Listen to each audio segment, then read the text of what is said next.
Assalamualaikum warahmatullahi wabarakatuh. Alhamdulillahirrabbilalamin.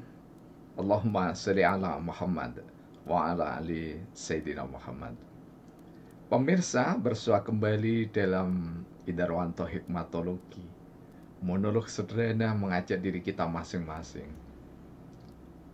berpikir dengan kelembut cerdasan hati nurani fitri, berdasar kitab suci agama dan kepercayaan yang kita yakini. Pemirsa yang tercinta, tidak ada syahwat yang paling merusak kehidupan manusia kecuali syahwat agama yang diatasnamakan Tuhan Allah yang Maha Esa. Padahal kalau kita harus jujur dan adil serta bijaksana, betapapun kita membaca, memahami Alkitab maupun Al-Quran, maka semua itu adalah terpulang pada penafsiran yang dimiliki oleh insan. Sadar akan penafsiran tentu, jika boleh dikata, sebanyak kepala insan. Saling berbagi ruang yang disediakan oleh Tuhan yang Maha Rahman adalah keniscayaan. Karena itu sangat piawai hasil pemikiran atau ijtihad dasar negara Winston Churchill, filosofis Grundslag Pancasila, menempatkan sila pertama ketuhanan yang Maha Esa, bukan ketuhanan yang Maha Tunggal. Karena ketika Cak Nun mengatakan ketuhanan yang Maha Tunggal, maka Tuhan tak terbagi. Namun ketika rumusan Pancasila, ketuhanan yang Maha Esa, yang dijadikan dasar negara sesuai dengan pasal 29 ayat 1, maka ketuhanan yang Maha Esa, persepsinya, tafsirnya, keyakinannya tentu sebanyak pemilik kepala yang mendiami Indonesia. Sehingga sangat tepat jargon klasik sakral dalam tanda petik Bhinneka Tunggal Ika. Beragam caranya setiap orang memberikan makna kepada ketuhanan yang Maha Esa. Namun setiap orang sesuai dengan agama, kepercayaan, dan peradaban Nusantara yang luhur, semua memiliki kepercayaan kepada Tuhan yang Maha Esa. Karena itu, jika ada yang mengatakan terminologi di dalam Alkitab yang kami lebih senang menyebutnya bukan terminologi, namun term imanial. Mengapa bukan terminologi? So, jika terminologi berangkat dari hasil pemikiran manusia, term yang logos menunjukkan bahwa istilah itu dibuat oleh manusia. Tetapi term imanial atau termanial atau termaniologi adalah istilah yang ada di dalam kitab suci. Mohon maaf ketika kami hanya menelusuri dua kitab, yakni Alkitab milik saudara kita Nasrani dan Al-Quran. Tentu yang lain diharapkan gayung bersambut. Kami mendapati kesamaan.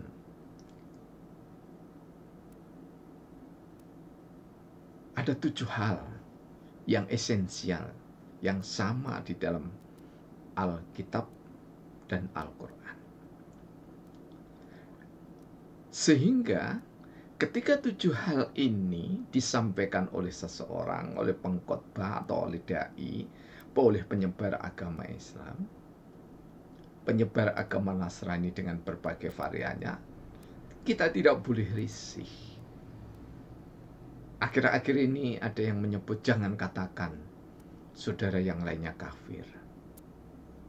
Fahri Hamzah ketika ada di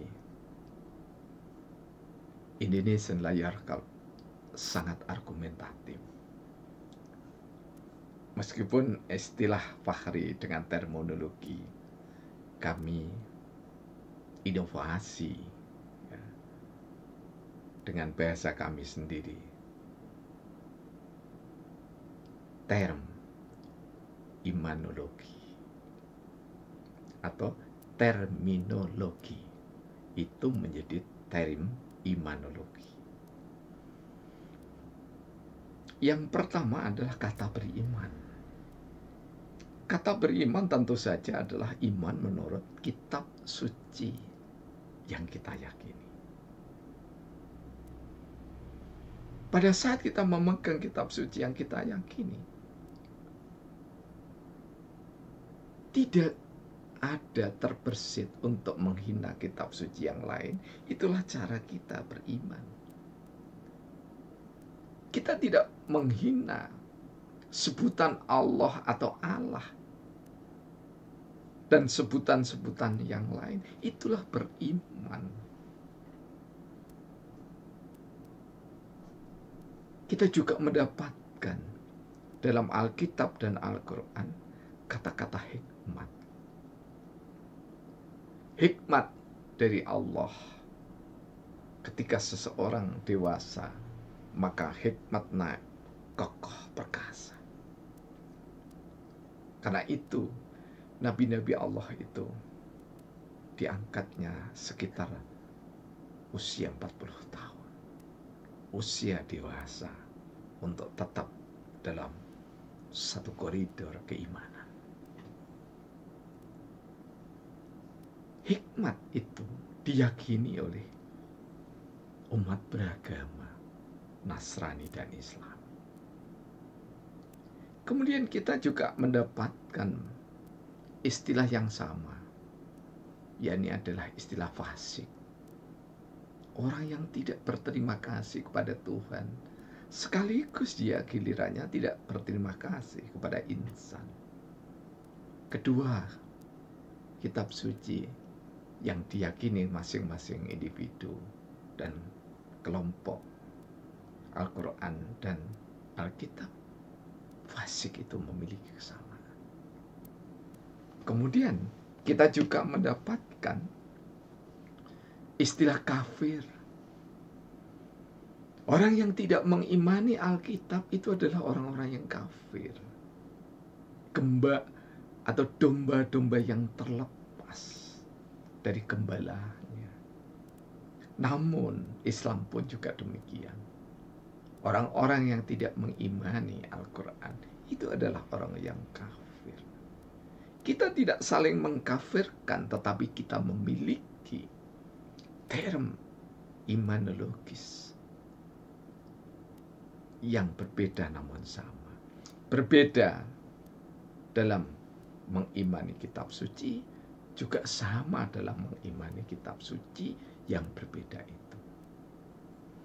Kemudian kita juga mendapatkan kata-kata murtad dalam kedua kitab suci. Keluar dari Kristen, Nasrani, Pantekosta, murtad.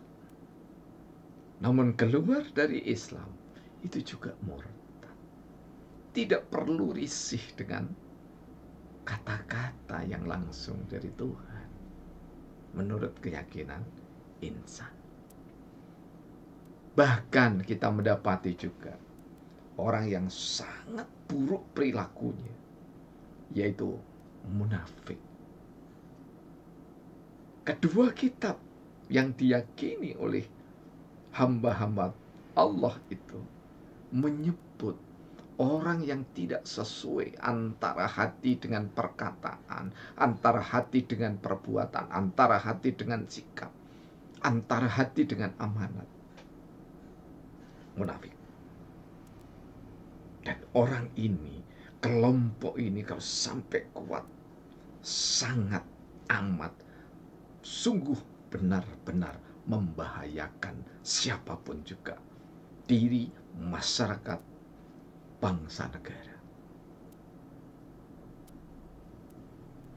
Dan yang terakhir, yang ketujuh, kita juga menemukan istilah musyrik. Memang kami cari di dalam Alkitab tidak ada kata-kata musyrik seperti ada di dalam Al-Quran. Namun esensinya ada. Pantang bagi orang-orang yang menganut Alkitab itu menyembah berhala. Menyembah berhala itu adalah pengertian lain dari musyrik. Karena itu, generasi muda, katakan,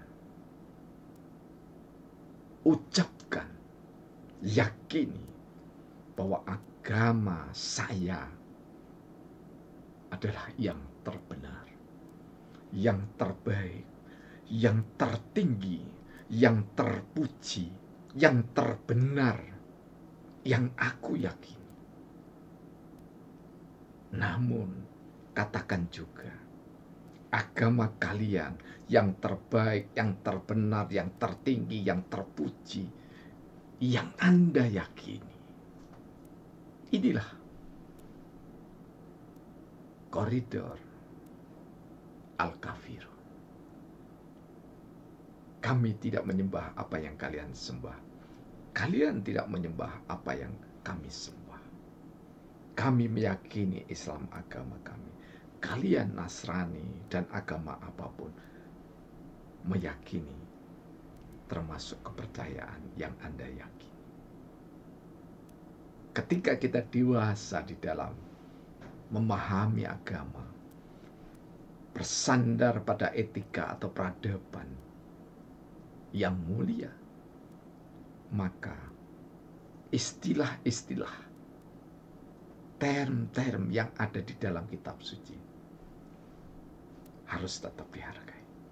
Terima kasih Anda menyukai, Anda berbagi, Anda menotifikasi, dan Anda memberikan tanda dalam tanda petik yang abadi, subscribe. Tentu akan memberikan suasana keakraban berdasar kelembutan hati nurani. Saling berbagi adalah niscaya, saling mencinta keharusan anak manusia. Billahi taufik wal hidayah. Wassalamualaikum warahmatullahi wabarakatuh.